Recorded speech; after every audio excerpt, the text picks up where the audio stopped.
At my sister's wedding, someone told me, "You'll be seated near the kitchen by the staff."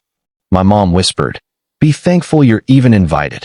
I walked to the gift table, retrieved my envelope with the $7,000 check, replaced it with a $1 bill, and muttered, "Now it reflects the respect I'm getting." 10 minutes later, she came storming toward me, yelling my name. I tried. I really did. I showed up, dressed like I should, gift in hand, did my makeup, classy, not dramatic heels that didn't scream for attention. I even kept my mouth shut when my mother texted me the venue address without a hello or hope to see you. She never says please, and she never pretends to like me unless someone important is watching. I tried to be what they clearly never wanted me to be. Invisible and agreeable, but they wouldn't even let me do that. I'd spent the entire week reminding myself this wasn't about me, that it was Amanda's big day, and I was just another guest. But walking into that overpriced wedding barn with chandeliers hanging like we were all royalty drinking champagne in a vineyard, it hit me. I was never just a guest. I was the family embarrassment in designer heels. The inconvenient success story they couldn't control. Amanda's friends don't know the half of it. They think I'm distant or cold. They don't know the years of side comments the way my mother used to say. Don't gloat. It's not becoming any time I accomplish something. How Amanda would fake support me in public, then turn around and call me a show-off behind my back. And I still showed up with a $5,000 check in a thick white envelope. No message, no card, just the check. I figured the money would say enough. I walked in alone. A couple people I hadn't seen in years actually smiled and waved. One cousin even hugged me and said, "Thank God you came."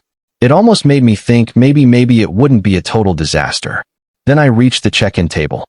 The planner greeted me and showed me the seating chart. And there it was. Table 17 practically off the map. I blinked, thinking maybe I misread it. I leaned in. Nope. Table 17, Nora. One seat. No +1. Right next to the kitchen entrance. Before I could ask, I felt that all too familiar presence beside me. My mother. "You'll sit near the kitchen," she said quietly. Closer to the staff. Like it made perfect sense, like I should be grateful for the scraps. I turned to look at her. Nothing in her face, just mild irritation that I hadn't walked away yet. When I didn't move, she added, "Just be grateful you're even here." That's when the fuse finally hit the flame. I didn't say a word. I walked straight to the gift table. My envelope was still there, unopened among the pretty pastel cards. I grabbed it, pulled out the check, folded it, and tucked it back into my purse. Then, I took out a single dollar bill, slid it into the envelope, sealed it again, and gently placed it back on the pile. As I walked away, I said just loud enough for Amanda's friend group to hear, "Now it matches the respect I get." I knew the bomb had landed when Amanda came marching toward me minutes later in full bridal gear, gripping her bouquet like she might use it as a weapon. "Nora, are you serious? Did you just take back your gift?" A few people actually gasped. She wasn't quiet. "You shoved me next to the kitchen like I was an afterthought." I said, "So yeah, I made a little adjustment." "You're ruining my wedding," she said. I tried to behave. I told her, but you made sure I couldn't. Dan, her fiancé, showed up just in time. He stepped between us, told her to lower her voice, said, "Everyone's watching." I said, "Good," and walked back to the gift table. Picked up my envelope for the second and final time, slid it back into my purse. I didn't stay for the ceremony, didn't wave goodbye. I walked out the same way I came in, alone, heels clicking head high. A few people clapped. One uncle actually nodded at me as I passed. And that was just the beginning. The next morning was quiet for exactly 6 minutes. I was still in my robe holding a mug of coffee and pretending I was going to have a normal day when the doorbell rang. Not once, twice. Then came the pounding fist after fist slamming into the wood like they were about to break the door down. I didn't even flinch. I already knew. I opened the door, and just as expected, there stood Amanda in a hoodie that wasn't hers. Hair still half done from the wedding, face flushed and tired like she hadn't slept. Behind her, our mother still in pearls, full makeup, lips pressed into that judgmental little line she thinks makes her look regal. Neither of them waited for an invitation. My mother brushed past me like I was the maid. Amanda followed close behind, and I just stood there for a second, taking in the absurdity of it. Less than 24 hours ago, this woman was throwing rice and fake smiles. Now she was yelling in my living room like I stole her car. "Where is it?" Amanda snapped. "Where's the check?" I shut the door and turned to face them. Good morning to you, too. You think this is funny? She yelled. You embarrassed me in front of everyone. You made me look like a beggar. I crossed my arms. I didn't make you look like anything. You did that all by yourself. My mother turned to me. You don't need the money, Nora. We all know that. You were just being spiteful. That money was meant for the honeymoon. She's your sister. I laughed once. She's the same sister who put me next to the kitchen like a stray dog. Forgive me if I didn't feel like handing her $5,000 for the honor. Amanda stormed past me, heading straight down the hallway like she lived there. Where are you going? I called after her to get what I'm owed. You're not owed anything. She disappeared into my bedroom. I followed, heart already pounding. When I saw her pulling open drawers, I stepped in fast, grabbed a fistful of her hair, and yanked her back hard enough to make her yelp. You broke into my house, I said. Our mother ran in shouting something about me being unstable, throwing her hands up like I'd lost my mind. I didn't give them a chance to twist it. I shoved them both toward the hallway. My mother tried to plant herself in place, but I kept going, opened the front door, and physically pushed them out. Get the hell out of my house. Amanda was still screaming on the porch.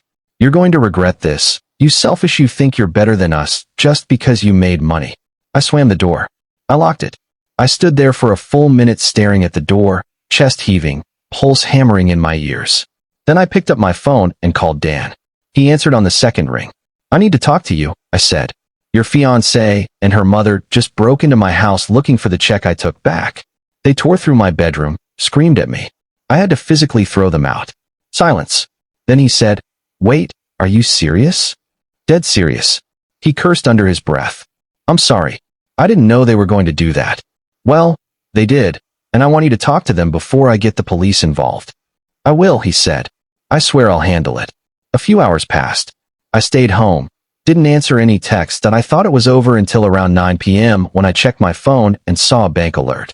$1,200 spent at a boutique in Soho, $600 on a dinner reservation. $2,300 at a bridal spa. Multiple withdrawals. By morning, the total was over $8,000. My stomach sank. I checked my purse. My bank card was gone, always kept in the same spot. Then it hit me. My password, my birth year. She didn't just storm into my house for the check. She stole my card and knew the password. I stared at the bank app, frozen in a rage I'd never felt before. She hadn't just humiliated me. She robbed me. And she was out there, spending my money on spa treatments and designer clothes like it was hers. I kept refreshing the app, watching charges pile up. $1,235 at a Soho boutique, $2,850 for a spa package, $1,765 at another store, $642 for a fancy dinner, $980 for a hotel, designer shoes, rings, even a $320 silk robe. Who spends $320 on a robe? In less than 24 hours, Amanda had blown through over $8,000. I remembered her in my bedroom, rifling through drawers, claiming she was owed something. Somewhere in the chaos of dragging her out, she'd taken my card. She knew my password, my birth year. She'd mocked me for it, called me uptight for my age. Now she'd used it to drain my account. I froze the card and called the bank. They promised an investigation but said it could take days, maybe weeks, and I'd need a police report to reverse the charges. I wanted to call the cops, but first, I wanted her to know I was onto her. I called Dan. He picked up immediately. Is everything okay? He asked. No, I said. Amanda stole my card when she barged into my house. She spent $8,000 in a day. Silence. You're serious? He finally said. I have the transactions, timestamps, locations. It's her. Another pause. I'm so sorry, Nora. I didn't know. I'll talk to her. No apologies, I said. I want my money back. He promised to fix it and asked for time. I hung up. 2 hours later, I got a text from an unknown number. Hi, Nora. This is Dan's mom. I'm horrified by what Amanda did. Please don't press charges yet. Can we talk? That stopped me. Dan had told his parents. Later that day, they showed up at my place, looking ashamed, like they'd been forced to face something they'd ignored too long. Dan's mom handed me a folder. Amanda's friend Sarah sent these screenshots, texts, photos. Amanda bragged about her purchases, called it compensation. I opened the folder, a list of her purchases shared in a bridesmaids group chat. Dan's dad spoke up. We're not defending her. This is unacceptable. You deserve better. That night, Dan came over, looking wrecked. He said Amanda had lashed out, accused him of betraying his fiancée, claimed I was manipulating everyone. I asked, "Are you still marrying her?" He didn't answer at first, then said, "I don't know who she is anymore. But I know who you are, and I should have seen it sooner." For a moment, I almost felt bad for him. Almost. He swore he'd get my money back, not just through the bank, but by confronting Amanda with the screenshots. He even mentioned his lawyer. I told him I didn't care how he did it. I just wanted every cent.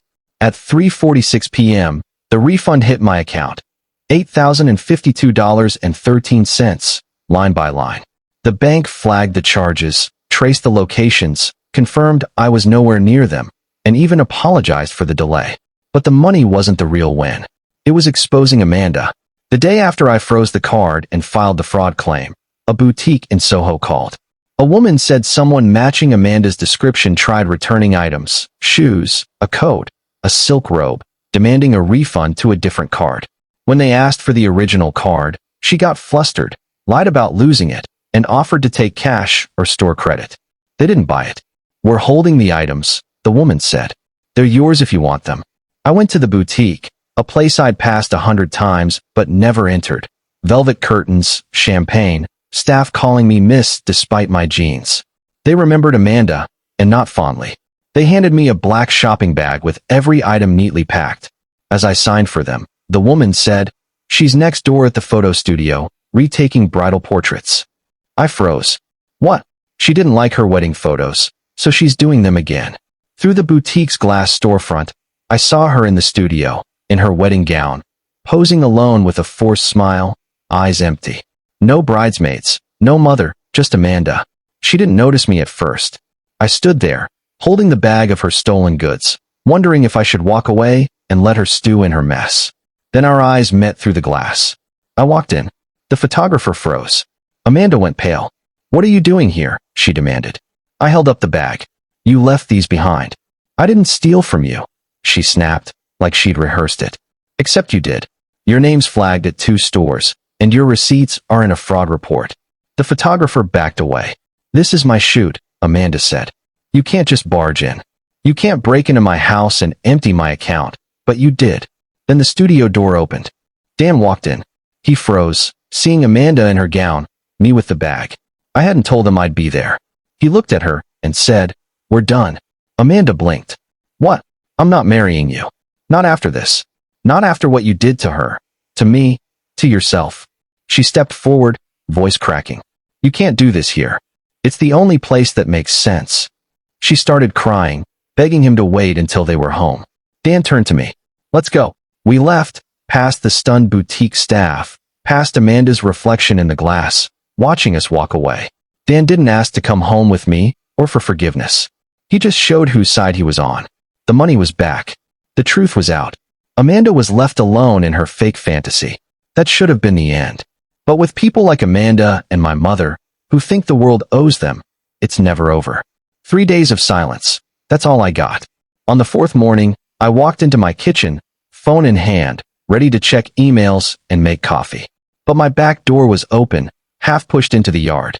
I hadn't left it like that. Then I heard it. Drawers rustling, voices whispering. I grabbed my phone and moved quietly. In the hallway, I saw them, Amanda and my mother. Amanda was rifling through my desk, pulling out bank statements. My mother was in my closet, digging through boxes. They didn't see me at first. I stood there, stunned by their audacity. When Amanda turned and spotted me, she didn't flinch. She just said, "Where is it?" I stared, confused. "Where's what?" My mother chimed in. "You know what we're here for," as if that cleared things up. Amanda, my sister, stepped closer. "We're not leaving without it." I snapped. "You're not leaving at all. I'm calling the cops." My mother softened. "Nora, we're family. It's Amanda's wedding gift money." I laughed, shocked. "You broke in to steal money you already took?" Amanda moved toward the living room, and I lost it. I grabbed her, yanked her back. She screamed, dropped papers, and fell into the couch. My mother tried to intervene, but I pushed her away. "Out!" I shouted, shoving them both out and locking the door. I called my father. He sighed, "Don't involve me." Then I called Dan, Amanda's ex-fiancé. They broke in again, I said. Handle it. He promised to, but 2 hours later, he called, panicked. Check your account. It was empty. Amanda had stolen my backup card during the chaos and drained my savings. $8,000 gone. She'd been spending at designer stores, spas, restaurants. I called the bank. They froze the account and started an investigation. Dan's mom stepped in, threatening businesses to return Amanda's purchases. They recovered $7,500, and Dan's parents covered the rest. Dan messaged me later. She says if I talk to you, it's over. I'm sorry. I didn't reply. 3 days later, my mother showed up, apologizing, claiming she thought Amanda needed more support. I listened, then said, "You never knew me. You chose her." I closed the door, blocked their numbers, changed my pins, and got a new phone number. 6 weeks later, silence. New locks, no contact. Then, a message from Sarah, Amanda's bridesmaid. "You were right about her. She's planning another wedding. Same dress, different guy." A screenshot showed Amanda in her gown, smiling, no ring. I didn't respond. Some people never change.